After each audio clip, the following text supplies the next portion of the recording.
another video. I see this guy quite often, or not see, excuse me. I listen to his channel quite often, and he covers, like many of the other videos that I've reacted to, a lot of true crime stories. But he also does, in his videos, he'll split them. He'll do one that's just all true crime, and a second one that has the strange and dark things, mysterious things, almost like how Mr. Ballin would say is strange, dark, and mysterious. He's not saying that because I think he's been around just as long, if not maybe a little longer than Mr. Ballin.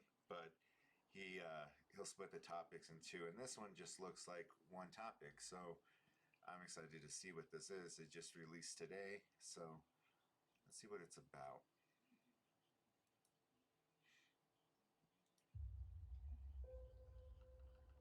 Shapeshifting is the ability to undergo a drastic change in appearance. These entities have been a staple in many myths and legends found in every corner of the world, so the question I have is, could they possibly be real? You may be quick to think they don't exist, but with so many stories about them, you have to entertain the fact that perhaps in some form they do, and that what they are exactly is something that we just don't understand. As strange as it may seem, the possibility of their existence is real, which we'll dive into in today's episode. Here are 5 real freaky, shape-shifting creatures. Number 5. Selkie. The Scots and the Irish are 2 branches of the Celtic family. Despite their close ties, they have a long history of conflict that went on for a period of several thousands of years. But if there is a thing that they agree on together, it's their mutual curiosity of the Selkies. The Selkie is a marine legend that tells of people who are half fish, half human. Also known as the Seal People, Selkies are basically seals when in the water, but when on land they take on a human form. They shapeshift by shedding their seal skin. It's risky though, because should they wish to return to their seal form, they must reapply the same skin that they shed. Stories surrounding the Selkies are usually romantic tragedies. This is because they are irresistible to ordinary humans who find their beauty beguiling and enchanting. One of the many famous legends about these shapeshifters is that of Thady Rue O'Dowd, a clan chieftain in Ireland. Before assuming position at his tribe, he had to fulfill a task of finding himself a bride. Apparently, looking for a suitable wife proved more difficult than he realized. And to clear his head of the matter, he went out walking on the beach one night. Suddenly, out from the distance, Thady saw a beautiful maiden combing her hair along the shore. She was fully undressed, but the onlooker noticed a magical cape or coat placed next to her. Of course, all of Ireland knew about the magical sea people, and the oncoming chieftain was no different. Realizing this, he then snuck up beside her and quickly snatched up what was supposed to be her Selkie cloak. He then hid it from her sight, all the while professing his love for the mermaid called Eve. Without her fishtail now, Eve had no choice but to marry her unlikely suitor. And so, the two lived on and raised together 7 children. Despite being already accustomed to human living, Eve still has this longing for the sea. The legend goes on to tell that though Thady had carefully hid his wife's Selkie cloak, one of his children was able to find it. And this child told his mother about the bag of gold where the magical skin was supposedly contained. Eve picked up on the information, and indeed, it was the fishtail that her husband had long kept from her. With this in hand, the Selkie didn't hesitate to put it back on, transforming once again into what she really wanted to be. Going back to the ocean for good was a problem though, since she had her kids and could only carry 2 in her arms. So what she did was turn 5 of them into rocks, and then she swam off into the waves with those that remained.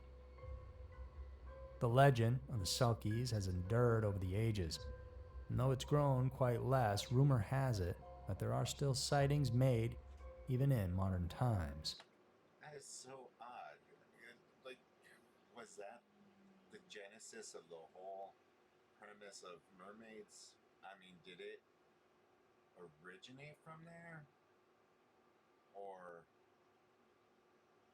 the thing that gets me every time, even before we have, all this information at our fingertips, even before all that, I mean, you'll see drawings or depictions of certain, entities, creatures, whatever, in one part of the world, and then on the other part of the world, you'll see something, the same exact thing, or something very similar,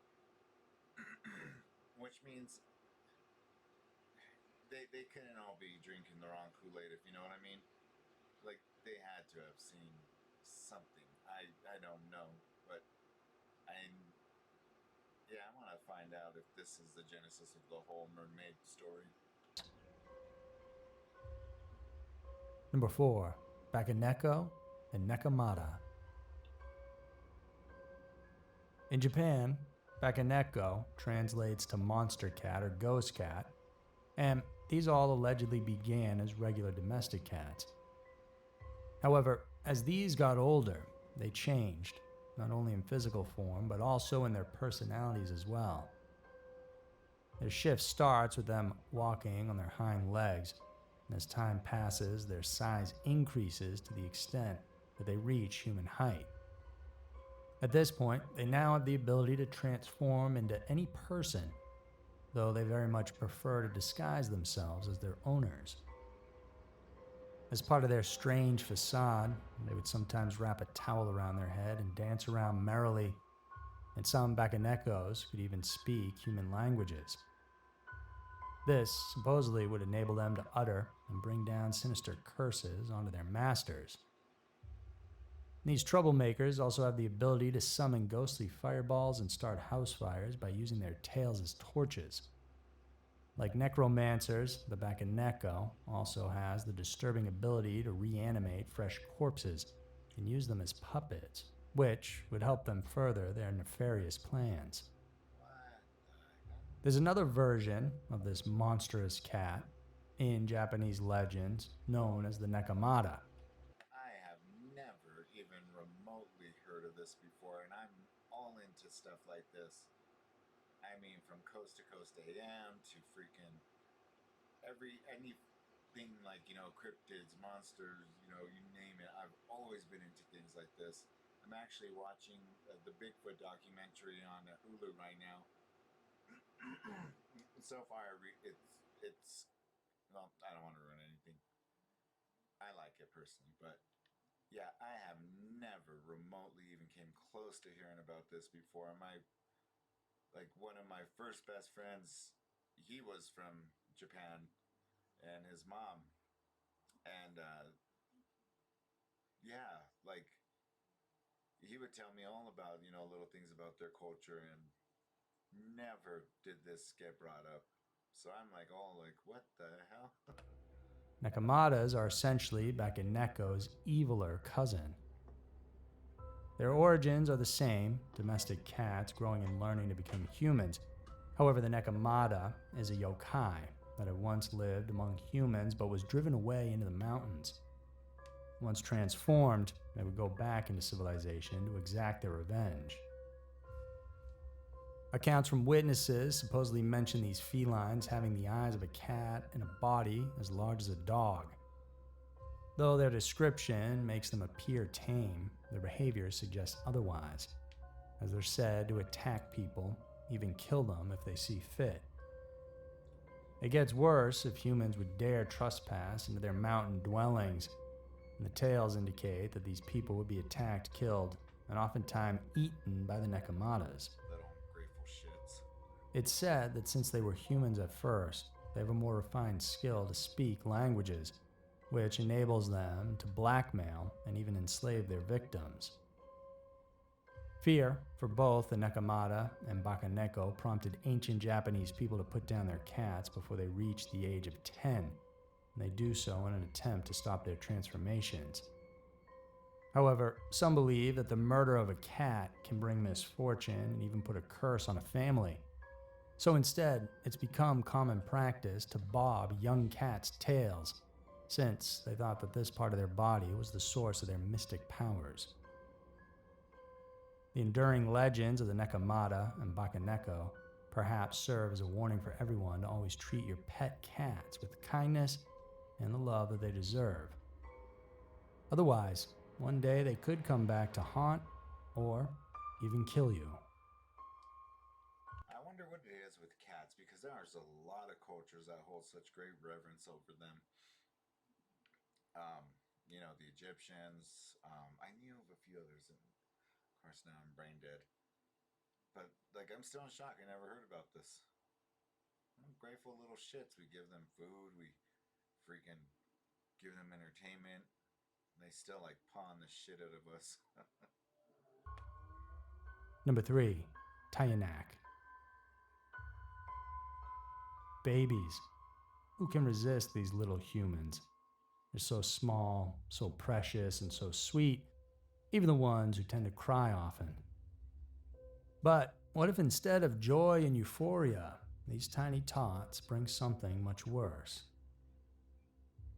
The Filipinos from the Philippines know for sure to be wary when holding babies, because they might not be what they appear. Some are normal, others could be baby devils that they call the Tyanak. Also called the Impacto, these mythical creatures are babies who supposedly died before receiving baptism rites. After their death, they go to a place known among the Catholics as purgatory or limbo, a chamber found somewhere between heaven and hell. If there's not enough prayers made for them, these entities would eventually become evil spirits. They would then return onto the land of mortals as evil goblins. Some sources say a Tyanak can also be the offspring between a woman and a demon. Regardless, though, of how they came to be, the way they wreak havoc is as terrifying as their nature. The hauntings would begin with a person hearing a baby crying in the woods. People in the rural areas knew better to avoid checking it out, but a soft-hearted individual could sometimes be lured by this little devil. The feeling of pity and love would prompt the unsuspecting victim to take the child into his or her arms and carry them back home. It was then too late for them to realize that the baby that they were carrying had already transformed into something very hideous. What once was a baby is now a monster with long claws, razor-sharp fangs, blooded, piercing eyes, and emaciated skin like that of an old man. The shock upon seeing this monster would probably stun anyone, so much so that it would be impossible to react when it began to bite its prey, suck its blood, and then later on eat the internal organs. Locals would suggest turning the clothes you're wearing inside out in order to break free from the Tyanik's enchantment. Regardless, the thought that there exists a creature who looks like an innocent baby during the day and then turns into a bloodthirsty monster at night is terrifying. Number 2, Encantado. Contrary to popular belief, not all dolphins live in the salt waters of the sea. Some species can actually live in freshwater. In South America's Amazon River, there exists a pink-colored bottlenose dolphin, which is simply called the Amazon dolphin. But its peculiar color is not the only thing that makes this creature intriguing. Rather, it's the legends that surround these aquatic mammals. In Brazilian folklore, there's what is known as the Encantado. This mythical creature is supposed to be a shapeshifter that lives in a deep underwater realm called the Encante. One particular tale says that their transformation takes place at night during the Fiesta Junina, or the feast days of St. Anthony and John the Baptist, which falls during the fall moon. It's then that the Encantado emerges from the water on human legs, and as he draws near to the riverbank, he would completely transform into a human. Everything would look normal, except that they would always have a blowhole at the top of their head, and for this reason, they usually wear hats to cover the imperfection. Surprisingly, an encantado, or sometimes called a bodo, are not necessarily considered evil in these stories. Apparently, their insatiable desire to experience the human world is what drives them to transform and visit riverside communities. Mingling with people poses no difficulty for them. Their superior musical ability and undeniable seductiveness basically makes them the life at anyone's party. But joining revelries wouldn't be the only thing that they want to do once on land. Being very sociable, their goal is also to find a woman to seduce and eventually impregnate. If successful, the female would later give birth to a baby, and though the child appears human, it would eventually turn into an encantado when it reached the age of 6. By then, he or she will have to join his fellow encantados back in the river. As fantastical as it may seem, the stories about encantados were supposed to be used as a way to justify unexplainable pregnancies among women. As such, if a girl gets pregnant but none of the men in town takes responsibility, it would then be assumed that a dolphin or an encantado had impregnated her. That's weird. What the hell? Number 1. Incubus, succubus. Known by their many names, cultures from around the world have spoken of vampire-like demons that feed off of human energy and attack their victims while they're asleep. They're called an incubus and a succubus, and as what you might have heard of them, these entities can get very sinister. First off, an incubus is a male form of a demon believed to assault women, mostly in their sleep. Depending on accounts, most victims may wake up during the rape, while some won't know what happened until their health suddenly deteriorates. At this point, they now become host to the creature's parasitic baby. The female version of an incubus is a succubus. As weird as it may sound, these demons seek out and visit men, also at night, to have themselves get impregnated by them. Considering these similar intentions, many believe that an incubus and a succubus could be one and the same. They just possess the ability to switch between male and female forms, thus making them shapeshifters. And their transformation abilities are not limited to gender change only. Some legends indicate that they can also take on a human form. In order to look however they like, the demon has to reanimate corpses or use human flesh.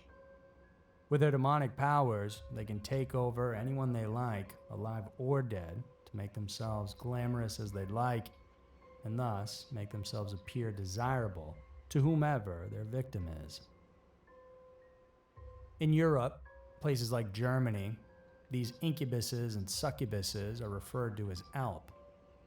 These are vampire-like creatures who visit their victims at night, and they can be recognized by the cape they wear, which is supposedly imbued with dark magic. In Hungarian folklore, they have the lidurk, which literally means satanic lover. They have human bodies, but when they walk, they leave the footprints of a horse. The tokolos is another variant mentioned in South African folklore. They are small, supernatural beings who rape women and sometimes bite off children's toes while they're sleeping, which would explain why you always have to have your feet under the covers at night. But the most recognizable and perhaps the basis of many representations of the incubus succubus is the Mar of the Norse folktales. The Mar is a demonic entity that sits on top of a sleeping person's chest, causing them nightmares. Some may survive, but others may perish and not make it to the next day. From an anthropologist's point of view, these legends came to the fore in an attempt to provide an explanation for what we now call sleep paralysis. Yet for others, these sex-crazed demons remain to be supernatural spirits who know nothing but to cause misery in our lives. Do you guys like horror movies?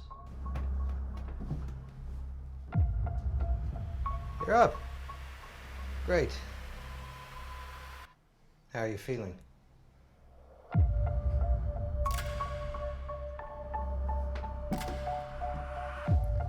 I said, how are you feeling? Do you guys like scary mysteries?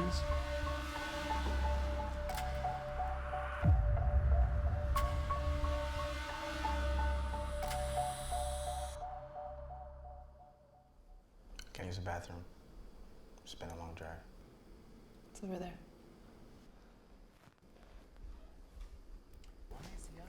Thank you. I'll get some chips. Then check out the new movie that I directed and I wrote called An Angry Boy and join us for the exclusive online world premiere, which is only available through Kickstarter. What the hell? The audio is like really out of sync here. I don't know. It wasn't with. That is odd. Huh. Anyways, though, I found a lot of that interesting. Like I said, I'm all into cryptids and paranormal stuff, and I've never heard of any of those, with the exception of the incubus and the succubus. I've heard about those, but all the other ones, I never would have thought. I mean, it's just odd. Not only have we came a far way with technology, but also with our way of thinking. I mean, for instance, this is gonna. I couldn't stomach this, but they used to take a whale bone and shave it really, really small down to like the size of a toothpick, and they would leave it like 15 to 20 inches long. And if a man, this is in America, mind you, you can look this up. If a man was having some type of urinary problem, he would take that whale bone and stick it in his pee hole, and that was supposed to cleanse the ailment. I mean, I was like, what the were our ancestors thinking? I mean, how many? Another good one are which is a Massachusetts. Is it Massachusetts? I think it is. Um, that if you were believed to have been a witch, they hang you and then burn you. I mean, they had a lot of crazy thoughts back then, man. They either one must have been bored out of their mind, or two were just like tripping on something, man. Eating something that was giving them a 24/7 high. Because I mean, for the ones that are reported today, that's crazy.